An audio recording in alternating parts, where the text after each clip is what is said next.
দর্শক, আজকে যা দেখাবো তা দেখার পর আপনাদের গায়ে কাঁটা দিয়ে উঠবে। একটা ১৪ মাসের বাচ্চা মেয়ে যার কফিন রাখা ছিল ইরানের সর্বোচ্চ নেতার কফিনের ঠিক পাশে। আর ইসরায়েলের নিজের গোয়েন্দা অফিসার এবার স্বীকার করে নিলেন ইরান কতটা শক্তিশালী। এই দুটো জিনিস আজকের এপিসোডের সবচেয়ে বড় অধ্যায় থাকতে চলেছে। তার সাথে থাকছে খামেনি সাহেবের ৩ ছেলের প্রকাশ্যে হাজির হওয়া, নতুন রাহবার মোস্তাবা খামেনির গায়েব হয়ে থাকা, আর তেহরানের রাস্তায় লাল পতাকা আর প্রতিশোধের হুঙ্কার। আপনারা যদি ইরান ইসরায়েল লড়াই নিয়ে খবর রাখেন তাহলে আজকের এই এপিসোড মিস করবেন না। শুরু করছি একদম গোড়া থেকে, খুঁটিয়ে খুঁটিয়ে দেখা যাক। দর্শক, তেহরানের ইমাম খামেনি মোসাল্লায় আয়াতুল্লাহ সাইয়েদ আলী খামেনির শেষ কৃত্যের যে জানাজার নামাজ হলো, সেটা শুধু একটা ধর্মীয় অনুষ্ঠান ছিল না দর্শক, ওটা ছিল ইরানের শক্তি প্রদর্শনের একটা জলজান্ত ছবি। লাখ লাখ মানুষ চোখে জল, কিন্তু বুকে জেদ নিয়ে দাঁড়িয়েছিল। আমার মত যদি আপনারা মানেন, এই দৃশ্যটা আমেরিকা আর ইসরায়েলের কূটনৈতিকদের ঘুম কেড়ে নিয়েছে। কারণ ওরা বছরের পর বছর ধরে যে গল্প বিক্রি করে এসেছে যে ইরানের ভেতরে মানুষ সরকারের বিরুদ্ধে, সেই গল্পটাই এই একদিনে ভেঙ্গে চুরমার হয়ে গেল। দর্শক, জানাজার নামাজ পড়ালেন আয়াতুল্লাহ জাফর সুবহানি। প্রথমে খামেনে সাহেবের জানাজা, তারপর তার পরিবারের ৪ জনের জানাজা, যারা আমেরিকা আর ইসরায়েলের যৌথ হামলায় শহীদ হয়েছিলেন। এর মধ্যে ছিলেন তার জামাই ডক্টর মিসবাহুল হুদা, তার মেয়ে সাইয়েদা হুদা এবং তার বৌমা জাহরা হাদ্দাদ। তো নামগুলো একটু আমার ভুল হতে পারে, আমি ক্ষমা প্রার্থী। আর তার ১৪ মাসের নাতনি জাহরা মোহাম্মাদি।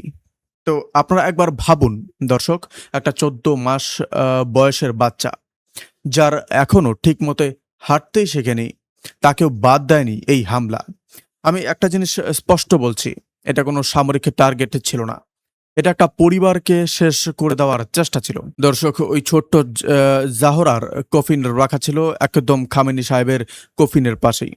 ছবি আর ভিডিওতে দেখা গেছে তার বাবা মোহাম্মদ জাওয়াদ মোহাম্মদি ওই নামাজে দাঁড়িয়েছিলেন, চোখে সেই কষ্ট একদম স্পষ্ট দেখা যাচ্ছে। আর জাহরার মা বুসরা খামেনি, যিনি নিজেই খামেনি সাহেবের মেয়ে, তিনিও সেই একই হামলায় বাবার সাথেই শহীদ হন। দর্শক, এই একটা দৃশ্যই বুঝিয়ে দেয় এই লড়াইটা শুধু রাজনীতির লড়াই নয়, এটা একদম ব্যক্তিগত জায়গায় গিয়ে ঠেকেছে। আমার নিজের মতে, যখন কোনো শক্তি একটা পরিবারের ৩ পুরুষ ধরে মানুষকে টার্গেট করে, তখন বোঝা যায় কতটা মরিয়া হয়ে উঠেছে তারা। দর্শক, এবার আসি নতুন রাহবার মোস্তাবা খামেনির কথায়। দর্শক, সবার নজর ছিল ওনার ওপর। খামেনি সাহেবের ৩ ছেলে, মাসুদ, মাইসাম আর মোস্তাফা, তারা প্রকাশ্যে জানাজায় হাজির হন। কিন্তু মোস্তাবা খামেনি, যিনি এখন ইরানের নতুন রাহবার, তিনি সামনে আসেননি। ইসরায়েলি মিডিয়া এটা নিয়ে একদম অস্থির হয়ে গেছে। রিপোর্ট বলছে আমেরিকা আর ইসরায়েলের ওই হামলায় মোস্তাবা খামেনি নিজেও আহত হয়েছিলেন বাবার সাথে, আর এখনও তার চিকিৎসা চলছে। তার ওপর তিনি এখন নিজেই ইসরায়েলের সবচেয়ে বড় টার্গেট, কারণ তিনি এখন ইরানের সর্বোচ্চ নেতা। এ কারণে সুরক্ষার স্বার্থে তাকে জানাজায় প্রকাশ্যে আনা হয়নি। আর দর্শক, আমি মনে করি এটাই ইসরায়েলের কাছে সবচেয়ে বড় মাথা ব্যথার কারণ হয়ে দাঁড়িয়েছে। একজন মানুষ যাকে ওরা দেখতে পাচ্ছে না, ছুঁতে পাচ্ছে না, খুঁজে পাচ্ছে না, কিন্তু তার নাম শুনতে পাচ্ছে, তার বিবৃতি পড়তে পাচ্ছে। এই অদৃশ্য উপস্থিতিটাই ইসরায়েলি লবিকে সবচেয়ে বেশি অস্থির করে তুলেছে। ইসরায়েলি মিডিয়া বারবার লিখছে মোস্তাবা খামেনি এখন তার বাবার জানাজায় অনুপস্থিত, একদম দ্বিতীয় দিনেও। আর ইরানের তরফ থেকে বলা হয়েছে তিনি হাজির হননি, কারণ ভয় আছে ইসরায়েল তাকে মেরে দিতে পারে। আমি বলছি দর্শক, এটা কোনো দুর্বলতার লক্ষণ নয়, এটা একটা রণনৈতিক সাবধানতা। যে দেশ বারবার তাদের নেতাদের ওপর হামলা করার চেষ্টা করছে, সেই দেশের বিরুদ্ধে সতর্ক থাকাটাই বুদ্ধিমানের কাজ। দর্শক, এবার সবচেয়ে বড় খবরটায় আসে। ইসরায়েলের গোয়েন্দা সংস্থা সিন বেতের একজন প্রাক্তন অফিসার নিজেই স্বীকার করেছেন তেহরানের এই জানাজা কোনো সাধারণ শেষকৃত্য নয়, এটা ইরানি শাসন ব্যবস্থার শক্তির একটা খোলা প্রদর্শনী। তিনি বলেছেন, এত বিশাল সংখ্যায় মানুষ রাস্তায় নেমে আসা প্রমাণ করে ইরানি ব্যবস্থা আজও তার জনগণকে একত্র রাখার এবং পরিস্থিতি নিয়ন্ত্রণে রাখার ক্ষমতা রাখে।